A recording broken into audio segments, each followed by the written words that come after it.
OYO नावाची एक hotel chain तयार झाली अध्यक्ष.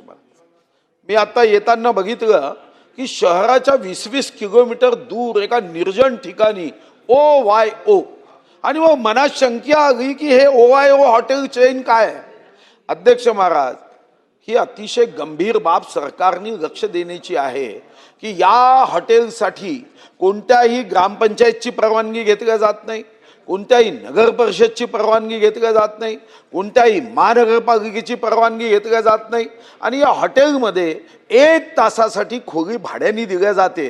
ही कशासाठी दिल्या जाते हा एक पोलीस विभागाच्या अभ्यासाचा विषय आहे की OYOच्या माध्यमातून जर 20-20 किलोमीटरमध्ये कोणीच प्रवासी जाऊन राहत नाही, हा प्रवासी तिथं गेला तर मग त्याचं अर्थशास्त्र कच्चा आहे, कारण जाण्या येण्याच्या टॅक्सीला इतका खर्च येतो, त्यापेक्षा शहरातल्या एखाद्या हॉटेलमध्ये राहणं हे जास्त परवडतं. पण OYO मध्ये जेव्हा जातो तेव्हा खरं तर संस्कृती रक्षकाचं सरकार आहे.